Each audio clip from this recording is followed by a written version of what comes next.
अभी तक नाराज हो? बढ़िया है, पैसे चुराओ तुम, तब से लेकर अब तक नाराज भी रहो तुम।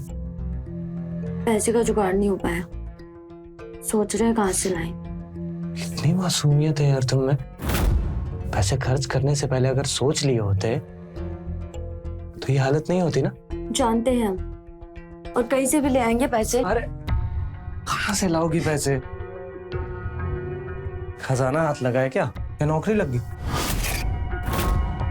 आज के बाद हम जो भी करेंगे ना वो मुफ्त में नहीं करेंगे, उसके बदले पैसे लेंगे। अच्छा एक बात बताओ, अगर हाउसवाइफ को उसकी तनख्वाह मिलती तो आज हम कितने सारे पैसे कमा लेते। तुम्हारे सामने हमें मुंह लटका के बैठने की जरूरत नहीं पड़ती। मुझे भी प्यार करने के पैसे देने होंगे क्या? हाँ देने होंगे, फ्री में कुछ नहीं। मुझे लग रहा था तुम मजाक कर रहे हो। तुम्हें पता है ना कि प्यार के बदले पैसे लेने वाले को समाज क्या कहता है? हम सब जानते हैं, लेकिन हमारे पास कोई और ऑप्शन नहीं है। कहाँ से लाएं पैसे? पागल मत बनो। आज कमी है, मुझसे पैसे मांग रहे हो, कल को कोई तीसरा फिर चौथा। नहीं, मैं तुम्हें किसी के साथ बर्दाश्त नहीं कर सकता। लेकिन हम कर सकते हैं। आप हमें किसी और के साथ बर्दाश्त करें या ना करें, लेकिन मुझे कोई फर्क नहीं पड़ता। क्या कहना चाह रहे हो तुम? लेकिन हम तैयार हैं तुम्हें किसी और के साथ शेयर करने के लिए।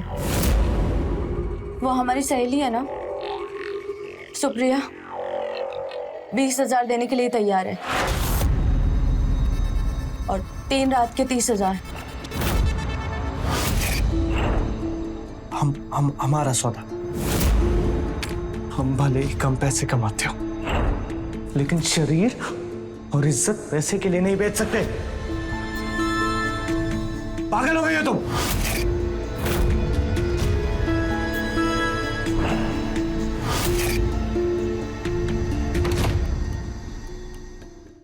रेवती, रेवती, रेवती, दरवाजा खुला छोड़कर कहां चलेगी? रेवती,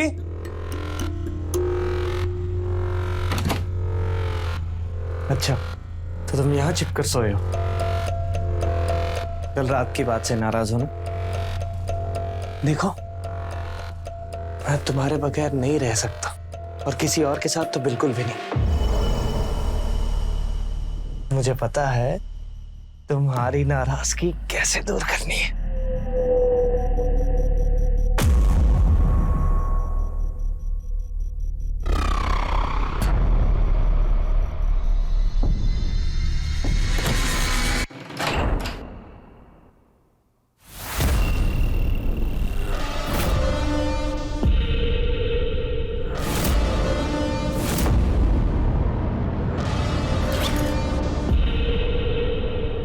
थैंक यू रेवती, ये लो शगुन के 20,000 रुपए।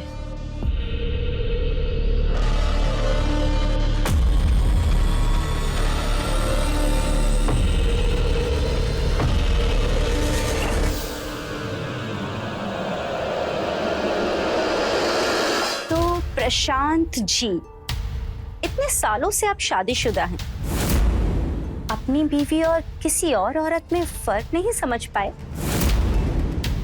हाँ, वैसे प्लान अच्छा बनाया ना?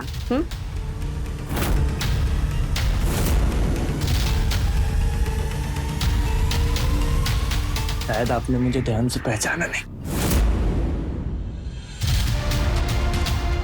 रेवती के बदन के खुशबू से पहचानता हूँ मैं उसे।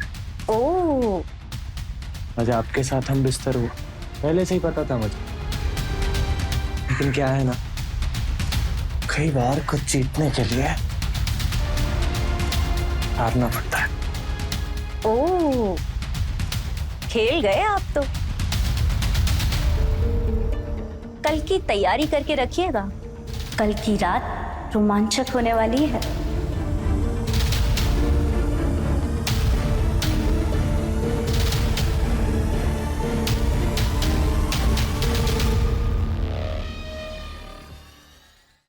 मेघा, तुम मान नहीं सकती कि कितना मजा आया है। सच कहा है किसी ने, माँ कसम कि जो कुछ सोच लो ना फिर वो पूरा होकर ही रहता है। मैंने तो कहा ही था, हर चीज बिकाऊ जरूर होती है। हाँ मोहतरमा, मान गए तुमको और तुम्हारी सलाह को, और वो पूरा भी हुआ। वैसे एक बात कहूँ, तुम्हें भी ट्राई करना चाहिए। Shut up. सच कह रही हूँ, तुम्हें ट्राई करना चाहिए। तुम पागल हो क्या? नहीं, तुझे ट्राई करना अरे पड़ेगा। अरे क्या ट्राई करना चाहिए सुप्रिया भाभी, हमें भी बता दीजिए, हम भी ट्राई कर लेंगे। अब वो एक पार्लर खुला है ना एक, बस उसी के बारे में बात कर रहे थे। काफी अच्छी सर्विस है वहाँ की। तेरी, हमें लगा कुछ खाने पीने की चीज होगी। Excuse me.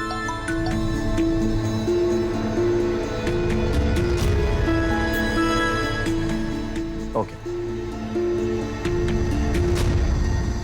विनोद, हमने आपको कितना मिस किया। सुनिए ना। क्या बात है मेरा, सब ठीक तो है ना? आज अचानक से इतनी रोमांटिक हो रही है। जब आप रात को आते हैं तो हम सोए होते हैं, जब हम सुबह उठते हैं तो आपकी नींद पूरी नहीं होती। प्यार करने का कोई वक्त है कि नहीं आपके पास? मेघा प्लीज, अभी बाहर ड्राइवर वेट कर रहा है, हमें नए बिजनेस डील के लिए जाना है अभी, ये सब नहीं प्लीज। आपको कुछ लगता नहीं है क्या कि लाइफ में कुछ और भी करना चाहिए? हमेशा क्या काम काम काम? मेघा ये हम किसके लिए कर रहे हैं? हाँ, हमारे भविष्य के लिए तो कर रहे हैं ना, और अभी काम कर लेंगे तो बाद में आराम ही आराम है। भविष्य के चक्कर में हमारा वर्तमान खराब कर रहे हैं आप। तुम्हें समझाना ना बहुत मुश्किल है। सुनिए ना, बस एक पल के लिए रुक जाइएगा। प्लीज तुम अपना काम करो और मुझे भी अपना काम करने दो। काम करो तुम।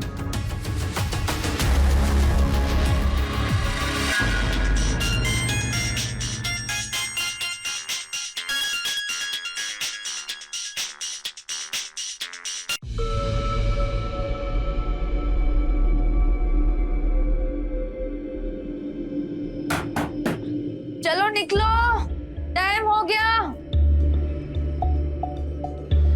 एक्स्ट्रा टाइम लग जाएगा।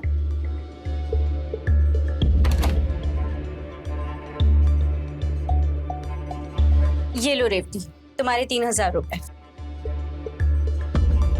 3000? ये तो बहुत कम है। सुप्रिया, तुम दिन ब दिन बहुत पैसे कम करती जा रही हो। देखो, जितने पैसे थे हमारे पास वो सब तुम ले चुकी हो।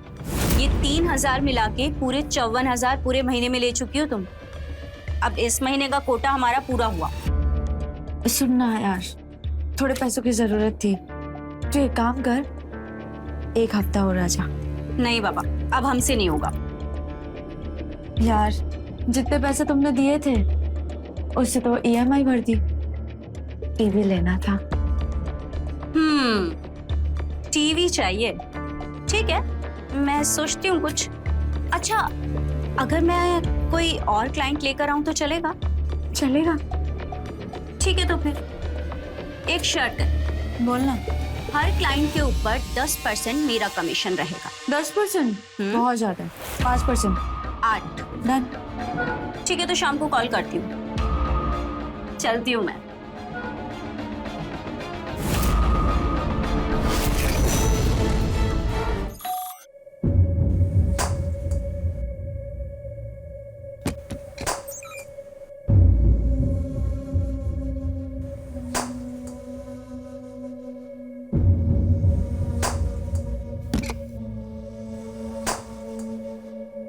बंटी,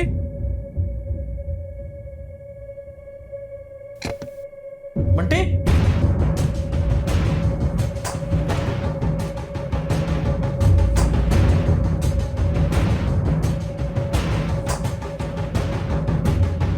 बंटी,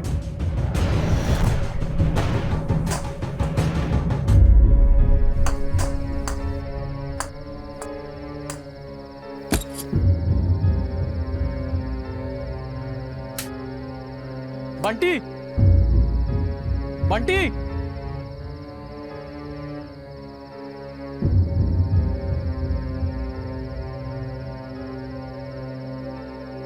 तेरी बैट बॉल इससे छुपाई थी मैंने कि तू पढ़ाई करे, और तू अब घर में चोरी करने लगा है। ला बैट दे मुझे, बैट दे मुझे। मैंने कुछ नहीं चुराया। बंटी, झूठ मत बोलो, बैट दो मुझे।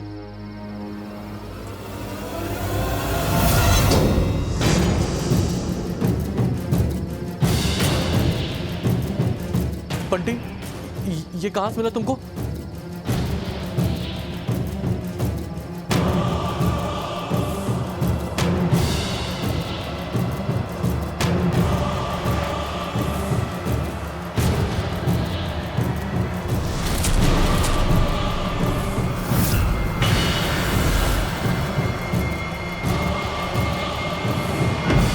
जुर्म भले ही जमीन में दफन क्यों ना हो, एक न एक दिन कानून की नजर उस पर पड़ ही जाती है। आज की हमारी कहानी भी अतीत में दबी एक ऐसे ही जुर्म की है, जहां जमीन में गड़ी एक हड्डी ने जुर्म की ऐसी परतें खोली कि कानून से फरार एक खतरनाक मुजरिम की हैवानियत को दुनिया के सामने बेनकाब कर दिया। तेरी हड्डी तोड़ूंगा तब समझ में आएगा तेरे को। अरे उदय, बनता है पागल हो क्या? जाने दो इसे। अरे ऐसे कैसे जाने दूं? ऐसे रात चलते गुंडों को कैसे सबक सिखाना है ना, मुझे अच्छे से पता है। ऐसी हालत करूंगा ना इसकी, लड़की को छेड़ना तो तू देखने की भी हिम्मत नहीं करेगा। उदय, उदय, नहीं, फेंको उसे।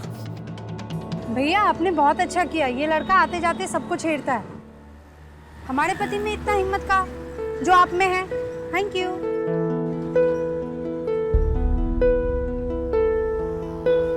चलो, लगी क्या? एक बात कहूं, मुझे लगता था तुम्हारी गर्मी सिर्फ औरतों पर निकलती है, पर आज देखा है क्या गर्मी थी बॉस। कुछ भी।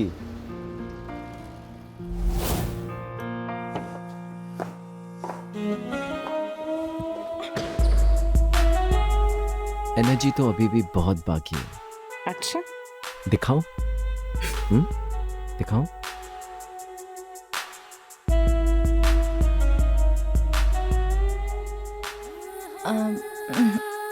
मैं क्या कह रही थी कि ये सब तो हम ऑस्ट्रेलिया में भी कर सकते हैं।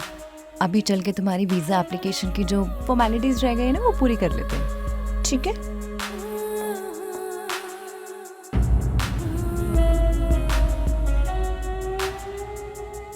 तुम्हारे लिए बस एक ही चीज इंपॉर्टेंट है ना, ऑस्ट्रेलिया ऑस्ट्रेलिया ऑस्ट्रेलिया।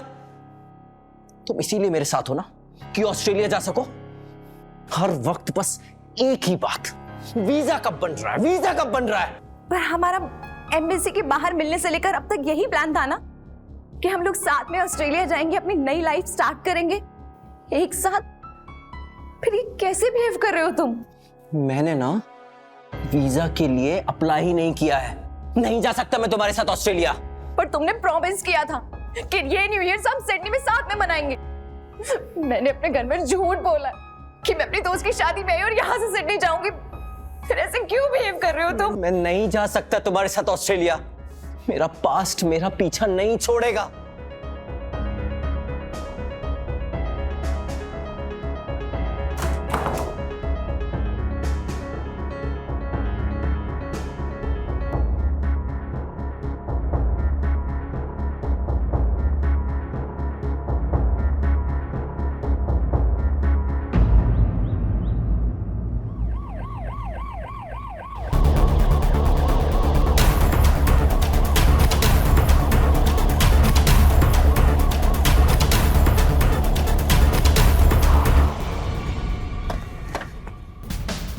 सर इस तरफ, बेटा तुम अंदर जाओ।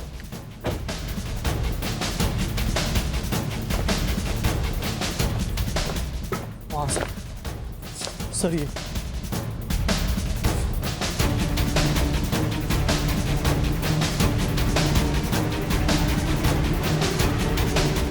सर, रात को मेरे बेटे को ये हड्डियां मिली।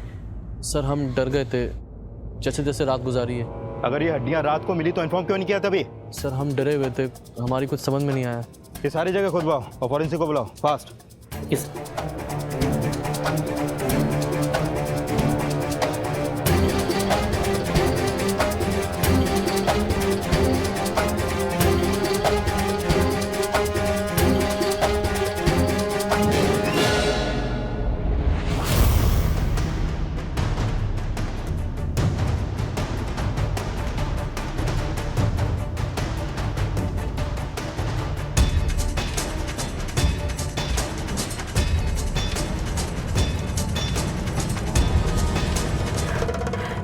हाँ मम्मी, मैं अभी भी दिल्ली में ही हूँ।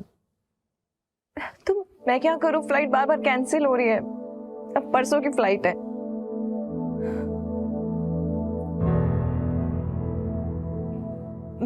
मम्मी मैं आपसे सिडनी पहुंच के बात करती हूँ। बाय।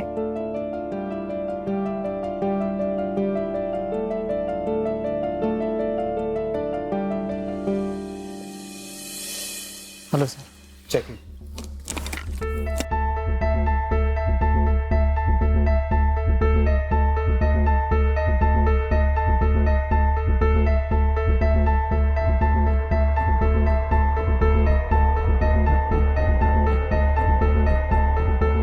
सर इसमें ये वाला कंकाल आदमी का है और ये वाला औरत है। सर आप देख रहे हैं औरत के कंकाल में किसी तरह का कोई इंजरी मार्क्स नहीं है, और ये आदमी का जो कंकाल है सर उसका सर पूरी तरह से फूटा हुआ है। लगता है इसे कोई ठोस वस्तु से सिर फोड़ के मारा गया है।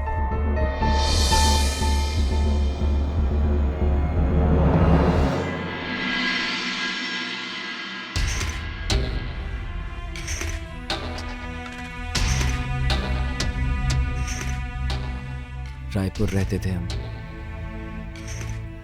हमेशा मम्मी पापा के साथ रहा। तो उस दिन जब मम्मी पापा हरिद्वार जा रहे थे तो बहुत खुश था मैं, इतना खुश कि जिस दिन वो गए उस दिन से हमने पार्टी शुरू कर दी।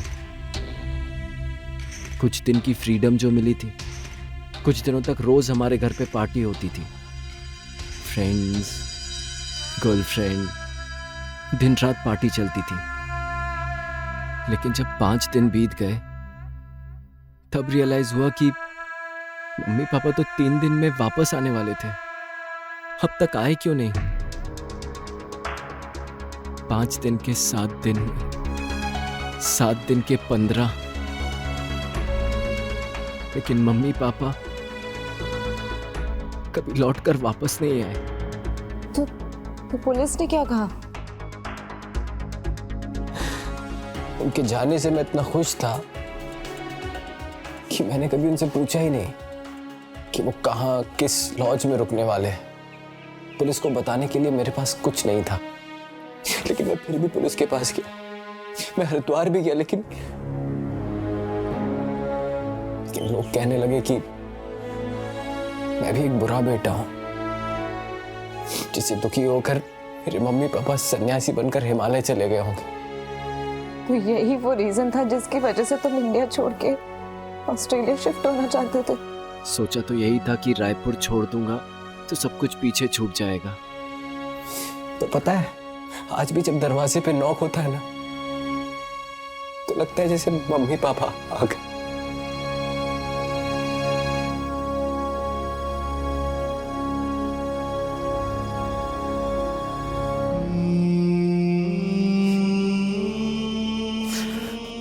पता है, मैंने अभी भी मम्मी पापा के कुछ कपड़े रखे हैं एक कबर्ड में, उनकी लास्ट निशानी।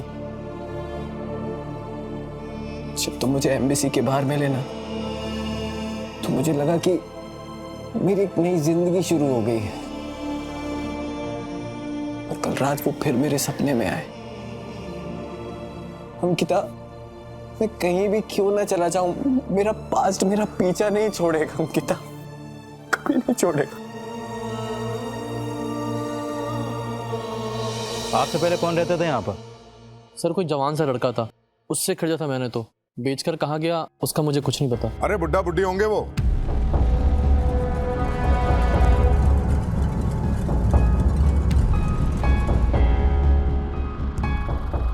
आप कौन? जी मैं इनका पड़ोसी, रतन नाम है मेरा, बिल्डर हूं मैं। सर वो उस लड़ाकू बुड्ढे का बेटा था। सुना है कि उसके माँ बाप हरिद्वार चले गए थे, उसके बाद वो मकान इनको बेचकर वो भी हरिद्वार चला गया था। सुनने से मतलब आपको बताया नहीं उन्होंने? अरे सर वो किसी से बात ही कहाँ करते थे, सिर्फ हमसे लड़ते रहते थे बस। मुझे तो उसके बेटे का नाम तक पता नहीं है, बात हो तब ना।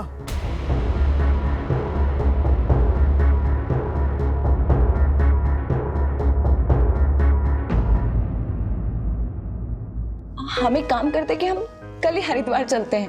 हाँ? नहीं। क्यों नहीं? तुम उस वक्त अकेले थे, अब मैं तुम्हारे साथ हूँ, हम मिलकर ढूंढेंगे उन्हें ना। तुम्हें क्या लगता है मैंने उन्हें हरिद्वार में खोजने की कोशिश नहीं की होगी इतने सालों में? लेकिन हरिद्वार में खोजने का मतलब तो तब है ना जब वो हरिद्वार पहुंचे होंगे। मतलब? मुझे पता है सब के पीछे किसका हाथ है। किसका? रतन, हमारा पड़ोसी, बहुत बड़ा बिल्डर है। बोल, साइन करेगा कि नहीं? करेगा नहीं करेगा? नहीं करेगा। पुलिस कंप्लेंट वापस नहीं लूंगा, साइन भी नहीं करूंगा। उसका एक प्रोजेक्ट हमारे पड़ोस में भी शुरू हुआ था। कंस्ट्रक्शन की वजह से गंदगी और शोर शराबे से पापा को बहुत प्रॉब्लम थी। कोर्ट का सहारा लेके पापा ने उसका प्रोजेक्ट तक रुकवा दिया था। बहुत नुकसान हुआ था रतन को पापा की वजह से। पापा के गायब होने के कुछ दिन बाद ही उसका प्रोजेक्ट दोबारा शुरू हो गया। तभी मैं समझ गया था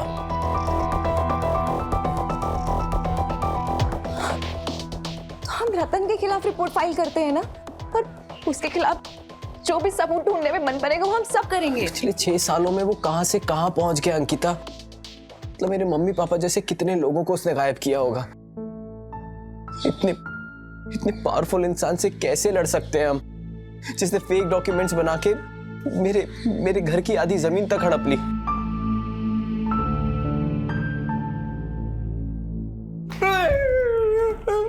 साले बुड्ढे, जब तक मार नहीं खाएगा जब तक बाज नहीं आएगा। पुलिस का डर दिखाता है मुझे, हैं? 3 बार जेल जाकर आया हूँ और ये टॉर्चर का तरीका ना मैंने वहीं से सीखा है। नहीं करेगा ना साइन? नहीं करेगा ना?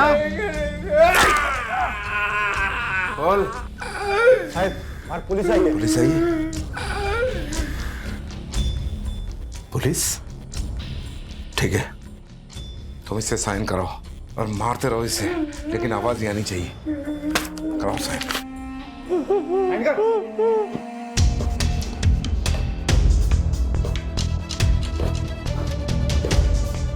अरे मोहन जी, कैसे आना हो बताइए। एक्चुअली रतन जी, आप इस मोहल्ले में काफ़ी पुराने हैं, इसलिए सर ने कहा कि एक बार आपको बोल के रख दूं। आपके पड़ोसी के बारे में अगर कुछ भी इंफॉर्मेशन हो या आपको कुछ भी याद आए तो हमें ज़रूर बताइएगा। जी मैं बिल्कुल बताऊंगा। आप बैठिए ना, चाय लीजिए। अरे नहीं, बस।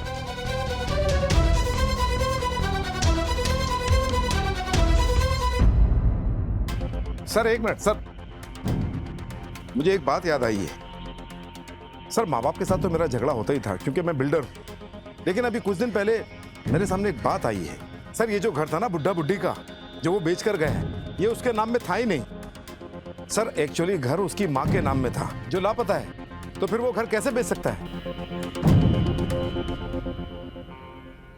इंस्पेक्टर साहब, अब हमें क्या समझ इन कानूनी बातों की। हमें तो उस एजेंट ने जहां साइन करने बोला हमने किया और पेमेंट करके ये घर खरीद लिया। कागज दिखाओ करके। सर वो तो बैंक में है ना, लोन लिया हुआ है। तो इसकी कॉपी तो होगी? हाँ सर वो है। लाओ।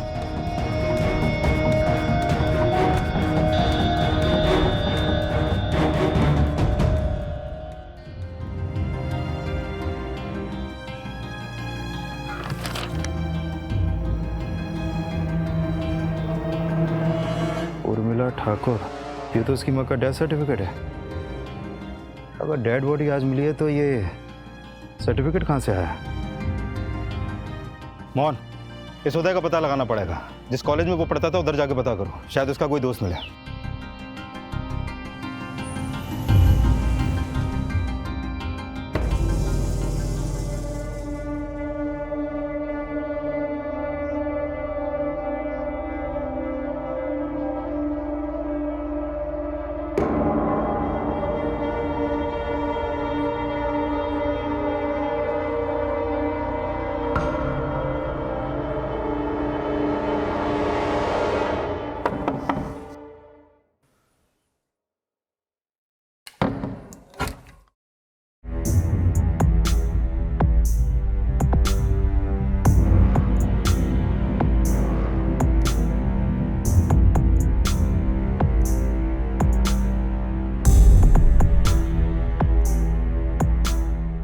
क्या हुआ उदय? मुझे जानना है कि मेरे मम्मी पापा के साथ क्या हुआ था।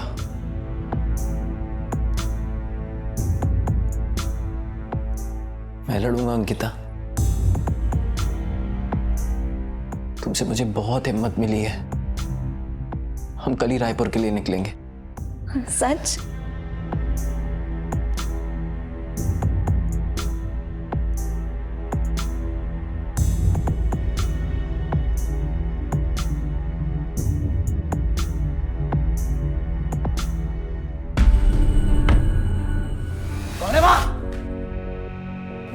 कोई नहीं है वहां पर। कोई था अंकिता यहाँ पे? कहीं वो सुबह वाला लफंगा तो नहीं है?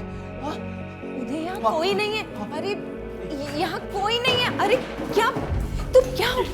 ये पकड़ो इधर आओ।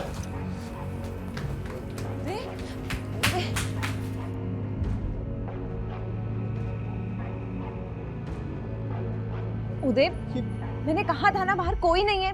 तुम खामखा परेशान हो रहे हो। अरे लेकिन ये उदय यहाँ कोई नहीं है।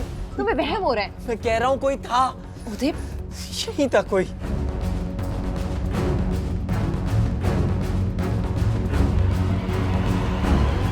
ये देखो किसी के पैरों के निशान खिड़की तक गए।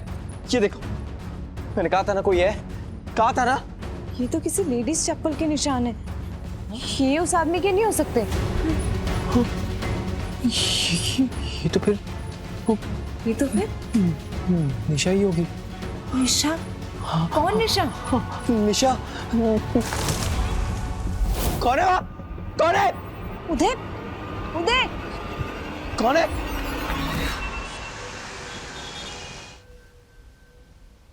ये क्या तरीका है सर? इतनी लेट नाइट को आप पुलिस स्टेशन में बुलाए मुझे? बैठो।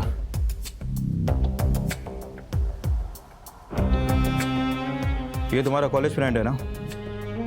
ये तो उदय है, निशा की गर्लफ्रेंड। उदय गर्लफ्रेंड? मतलब बॉयफ्रेंड ही था सर, लेकिन हम लोग उसे निशा की गर्लफ्रेंड कहकर चिढ़ाते थे। वो क्या है ना सर, इनके रिलेशनशिप में निशा बहुत स्ट्रांग गर्ल थी और ये उदय एक नंबर का दब्बू। निशा उदय के लिए सर किसी से भी लड़ जाती थी। एकदम दबंग गर्ल थी वो। निशा तुम रुको। निशा मेरी बात। नहीं निशा उसको लग जाएगी। निशा लग जाएगी उसको। निशा नो। अगली बार किसी के करने से पहले ना ध्यान रखना। और ये उदय कहाँ मिलेगा? वो तो पता नहीं सर, सुना था उसके माँ बाप के साथ कुछ हुआ था, उसके बाद से वो मेरे कांटेक्ट में नहीं है। लेकिन हाँ सर, जहाँ निशा होगी वहाँ उदय को जरूर होना चाहिए। दोनों के बीच में प्यार बहुत था सर। तो ये निशा कहाँ मिलेगी अभी? वो तो सलोनी बता सकती है। अरे अब ये सलोनी कौन है? मेरी वाइफ है सर, और निशा की बहुत अच्छी दोस्त है। मैं काम करता हूँ, उसे फोन करता हूँ, वो निशा के बारे में सब कुछ अच्छे से जानती है, वो आपको बता देगी। उदय मुझे बताओ ये निशा कौन है? उदय कौन है ये निशा? निशा मेरी एक्स। क्या? वो मम्मी पापा के गायब होने के बाद निशा ही मेरे साथ थी। उसने ही मुझे संभाला और हमारा रायपुर वाला घर बिकवाने में भी उसने हमारी मदद की। और फिर मैं उसके साथ दुर्ग शिफ्ट हो गया। लेकिन वो मेरे प्यार में इतना पागल हो गई थी कि उसने मेरा ऑफिस तक चढ़ा दिया। और कुछ दिन बाद तो उसने मेरा घर से निकलना भी बंद कर दिया था। मेरा दम घुटने लगा था अंकिता। लेकिन तुमसे मिलने से कुछ महीने पहले ही मैं उसे छोड़कर यहाँ बिलासपुर शिफ्ट हो गया। सच? ये निशा ही है, पक्का निशा ही है। तुम यहीं रुकना, मैं देख के आता हूँ।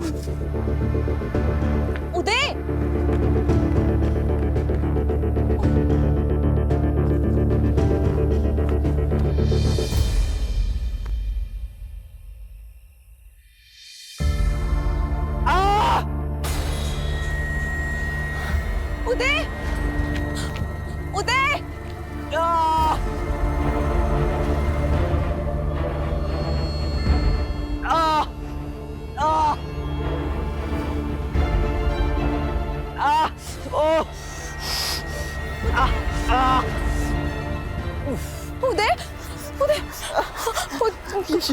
ये देखो ये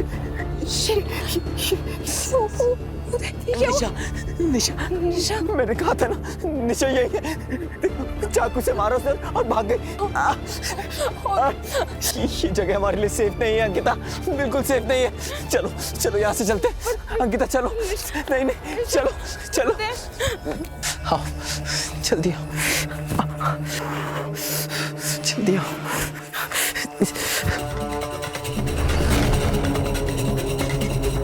ये दरवाजा कैसे खुला है? मुझे अच्छे से याद है मैंने बंद किया था। उदय हम जल्दबाजी में निकले थे ना, तो हमसे ही खुला रह गया होगा। नहीं नहीं अरे जल्दी आओ जल्दी।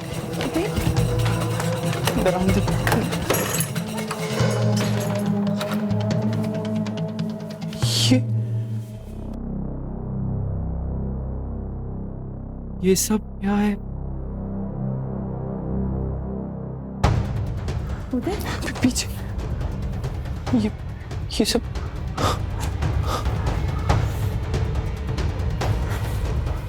कुछ तो है, कुछ तो है। ये मम्मी पापा के कपड़े। कुछ नहीं होगा।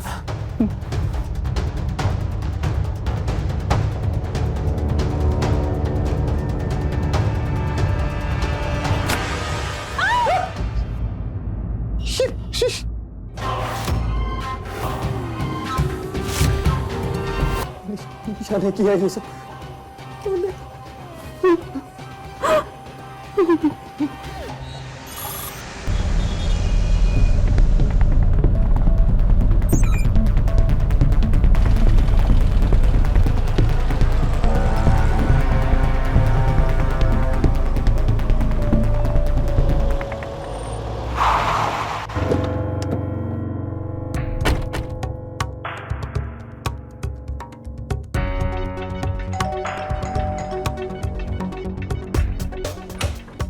जी बोलिए। मैं इंस्पेक्टर राजदीप सिंह, रायपुर पुलिस से। निशा आपकी बेटी है? कौन निशा? मेरी कोई बेटी नहीं है, मर चुकी है वो मेरे लिए। नहीं मानता मैं उसे अपनी बेटी। क्या कोई बेटी अपने बाप पर हाथ उठाएगी, वो भी उस छोटी बिरादरी वाले लड़के उदय के पीछे? ये 18 से 20 साल की उम्र बड़ी पेचीदा होती है। ये वो उम्र होती है जब लोग माँ बाप के नियम कायदे कानून की बंदिशों से छुटकारा पाना चाहते हैं, लेकिन ये भूल जाते हैं कि ये बंदिशें एक कवच की तरह होती है। ऐसा कवच जो दुनिया की बुराइयों से उनको बचा के रखता है। जब जब भी ये कवच टूटता है, अक्सर लोगों के बहके कदम जुर्म की तरफ बढ़ते हैं। आज के केस की पेचीदगी भी यही थी। क्या उदय वही था जो अंकिता को दिखा रहा था, या उसके चेहरे के पीछे का राज कुछ और था?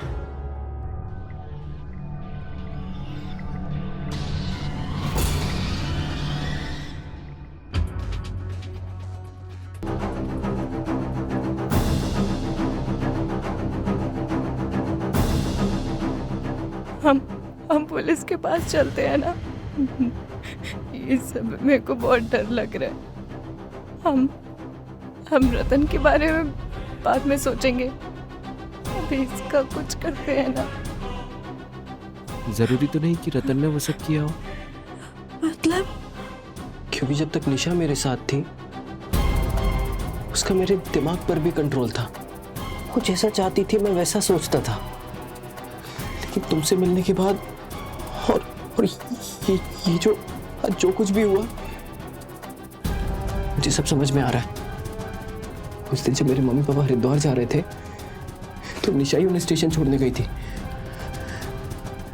और खास बात तो यह है कि ना तो मेरे मम्मी पापा को निशा पसंद थी, और ना ही उसे मेरे मम्मी पापा। अंकिता, ये सब निशा ने ही किया है। मेरी मम्मी की साड़ी के साथ ऐसा सिर्फ वो ही कर सकती है। मैं सच कह रहा हूँ, ये सब ना निशा ने ही किया है। बिट्टू, मुझे बहुत डर लग रहा है, बहुत ज्यादा। हम पुलिस के पास चलते हैं ना, और ये सब में नहीं पढ़ना है। फिर हम सिडनी चले जाएंगे। नहीं, पुलिस के पास नहीं जा सकते हम। गए तो पुलिस अगर हमारी बात पे विश्वास नहीं किया और उल्टा केस हम पे ही हो गया तो सिडनी जाना हमेशा के लिए कैंसिल। फिर हम क्या करेंगे? हम तुम एक काम करो, मार्केट जाओ और सीमेंट लेकर आओ। पहले ना इस बॉडी को ठिकाने लगाते, उसके बाद सोचते कि क्या करना है। हाँ, तुम घबराओ मत, मैं हूं ना तुम्हारे साथ।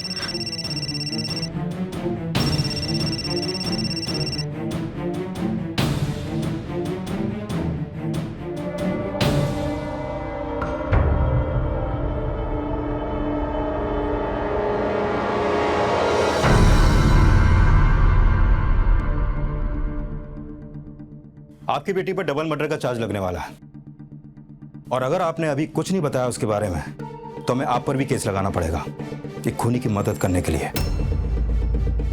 मेरी बेटी ने कुछ नहीं किया है, वो निर्दोष है। मेरी बात होती है उससे मैसेज पर, वो उसी लड़के के साथ है, दुर्ग में, उदय के साथ। तुम बात करती थी सुमन उससे, और तुमने मुझे आज तक बताया तक नहीं। कैसे बताती? अब जान ले लेते मेरी बच्ची की। अक्ल है तुम्हें? आप शांत रहिए।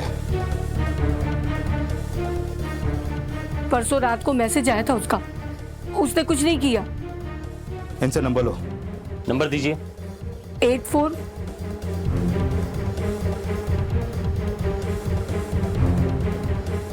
सर नंबर ऑफ आ रहा है। इसका नंबर ट्रैकिंग पे डालो और इसकी सारी लोकेशन ट्रेस करवाओ। Okay sir. अब मैं भी देखता हूं आखिर फरार कब तक रहेगी है।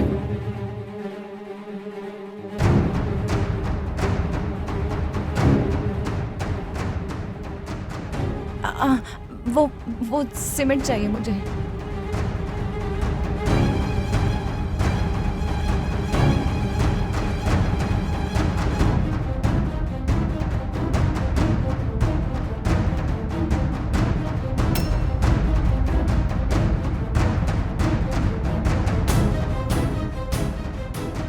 ₹200। हाँ? 200 रुपए। हाँ हाँ, ये लीजिए। ये पेपर मैं ले लूं? रख लो। Thank you.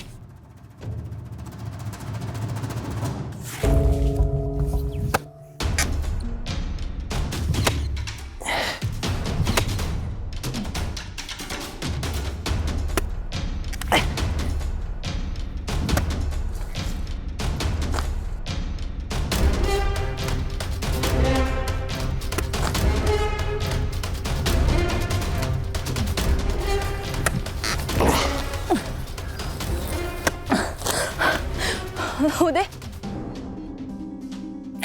ये देखो, ये क्या छपा है पेपर में? तुम्हारे मम्मी पापा की लाश मिली है, और वो भी तुम्हारे घर से।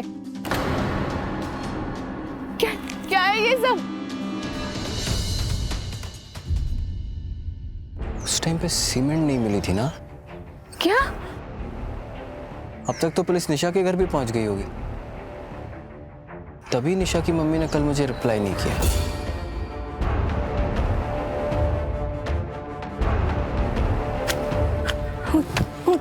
उदय, उदय, उदय, ये क्या हो गया? तुम एक ऐसी बातें कर रहे हो? उदय, कुछ बोल लो ना, क्या हो गया?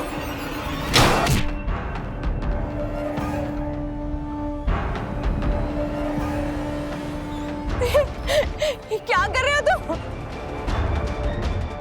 सब मुझे परेशान करते, तुम भी मुझे परेशान करने लगी हो, बिल्कुल मम्मी पापा की तरह।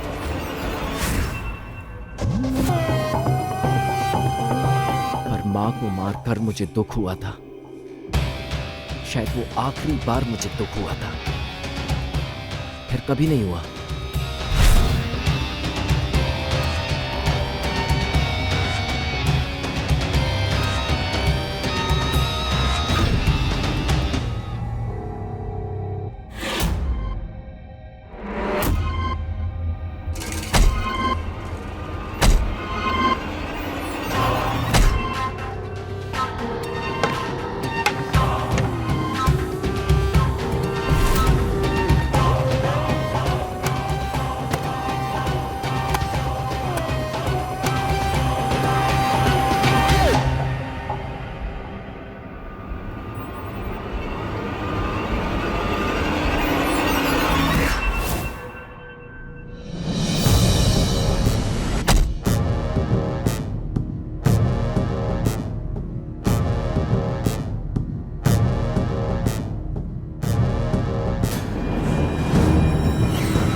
इसलिए निशा को भी मारना पड़ा। जीना आराम कर दिया था निशा ने मेरा। यहाँ मत जाओ, वहां मत जाओ, ये मत करो, वो मत करो। पागल हो गया था मैं। और तुम? तुम्हें भी बस ऑस्ट्रेलिया जाना है। तेरी तो चिंता ही नहीं है किसी को।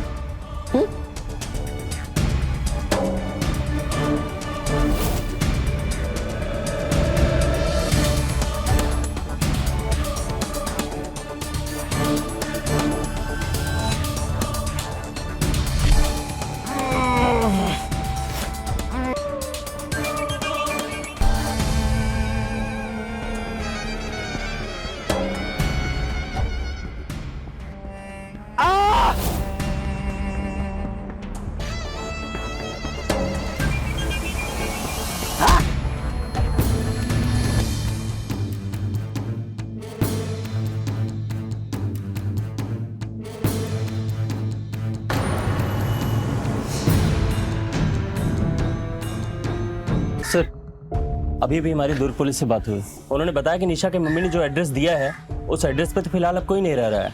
और आस पड़ोस के लोगों ने बताया कि निशा और उदय दोनों साथ में रह तो रहे थे, पर पिछले 6 महीने से घर खाली पड़ा है सर। फोन ट्रैकिंग से कुछ पता चला? हाँ सर, निशा का नंबर लास्ट टाइम बिलासपुर में ऑन हुआ। बिलासपुर पुलिस को इन्फॉर्म करो और उनसे कहो कि लोकेशन पर वो सब नजर रखें, हमारे आने तक कोई एक्शन न ले। Okay sir.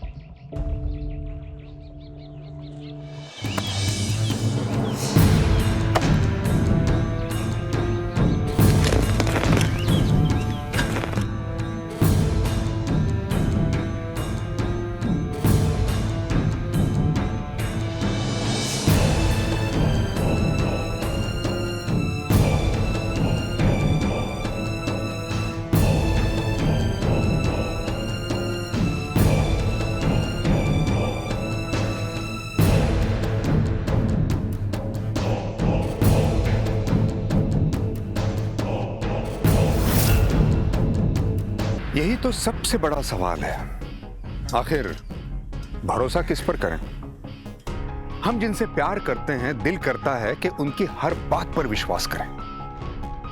अंकिता के इसी भरोसे का फायदा उदय ने उठाया।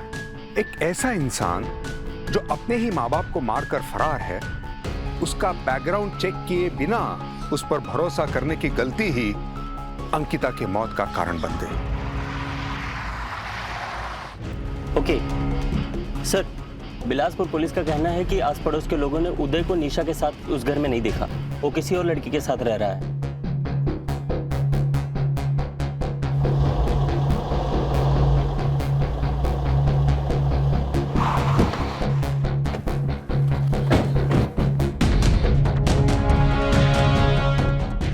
यहाँ तो ताला लगा है सर। उस तरफ देखो, शायद कोई और दरवाजा हो।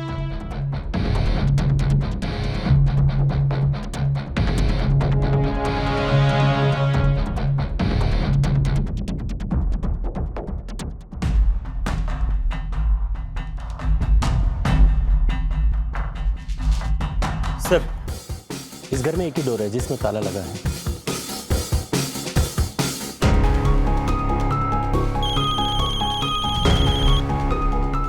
हेलो,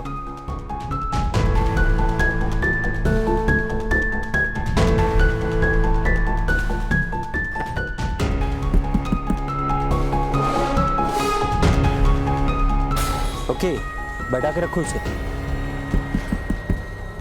सर, उदय तो पुलिस स्टेशन आ गया है। क्या? हाँ सर।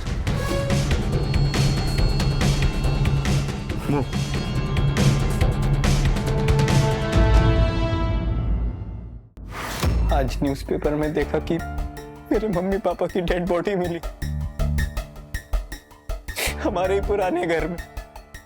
सर, मुझे कंप्लेंट लिखानी है उस धर्मपाल सिंह के खिलाफ। धर्मपाल सिंह? सर, मेरी गर्लफ्रेंड निशा के पापा, सर उन्होंने ही मारा है मेरे मम्मी पापा को। सर, उन्हें मेरी कास्ट से प्रॉब्लम थी। सर, निशा बोलती है कि समाज में अपनी इज्जत बचाने के लिए किसी को भी जान से मार सकते हैं। सर, उनके डर से अपने मम्मी पापा के गायब होने के बाद मैं और निशा दुर्ग शिफ्ट हो गए, लेकिन उसके गुंडों ने हमें वहां भी ढूंढ लिया, इसलिए मैं दुर्ग छोड़कर भागना पड़ा। सर, मेरा यकीन कीजिए, मेरे मम्मी पापा का ये हाल धर्मपाल सिंह के सिवा और कोई नहीं कर सकता। निशा कहाँ है? मेरे साथ ही है सर। लेकिन आस पड़ोस के लोग तो कह रहे हैं कि तुम यहाँ किसी और लड़की के साथ रह रहे थे। अंकिता, निशा की दोस्त। सर हमें लगा कि धर्मपाल के गुंडे मुझे किसी और लड़की के साथ देखेंगे तो उन्हें लगेगा कि मेरे और निशा के बीच में कोई रिश्ता नहीं है और वो हमारा पीछा छोड़ देंगे सर। ये दोनों लड़कियां कहाँ हैं अभी? नहीं, वो नहीं बता सकता सर मैं आपको। धर्मपाल सिंह किसी को भी खरीद सकता है। नहीं सर, मैं रिस्क नहीं ले सकता। क्या पता उसने आपको भी। नहीं सर, मैं नहीं बता सकता, सॉरी। देखो उदय, अगर निशा के पिताजी के खिलाफ तुम्हें कंप्लेंट लिखवानी है तो हमें निशा के स्टेटमेंट की जरूरत पड़ेगी। उसके बाद ही हम तुम्हारी कुछ मदद कर पाएंगे। हमारा विश्वास करो, अगर धर्मपाल ने वाकई में कुछ गलत किया है तो उसे उसकी जगह तक जरूर पहुंचाएंगे। बस तुम इतना बता दो कि वो दोनों लड़कियां अभी हैं कहाँ? वो दोनों तो अब तक स्टेट बॉर्डर क्रॉस कर गई होंगी। फोन करो। कोई मतलब नहीं है। मैंने उन्हें मना किया था कि अपने साथ फोन लेकर ना जाए ताकि कोई उन्हें ट्रेस ना कर ले, पर मैंने उन्हें कहा था कि स्टेट बॉर्डर क्रॉस करके मेरा एक जगह पर वेट करे। सर वो लोग मेरा वेट कर रही होंगी, लेकिन अभी आप सबको देखेंगी, पुलिस को देखेंगी तो भाग जाएंगी। एक गाड़ी अरेंज करवाइए फास्ट। Yes sir. और मोहन, तुम भी इनके साथ जाओ। ओके सर, चलो।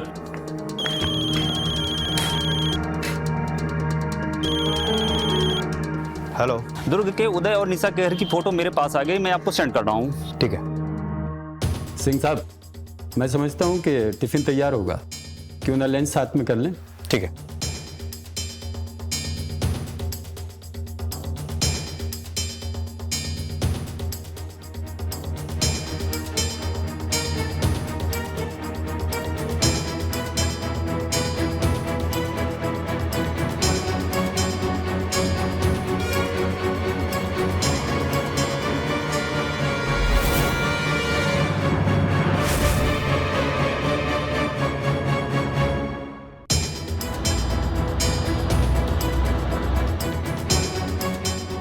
खोदो, वहां से खोदो।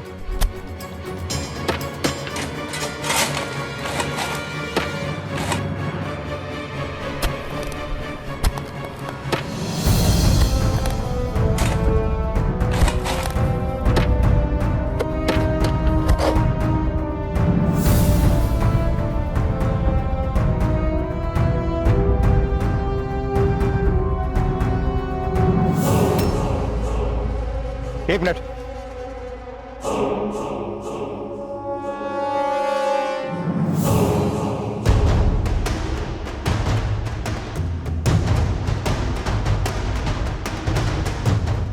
मोहन, उदय को जाने मत देना, वो झूठ बोल रहा है।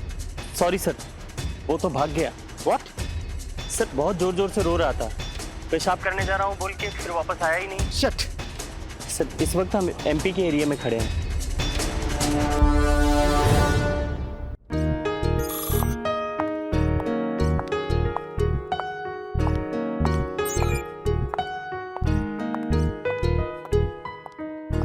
Excuse me.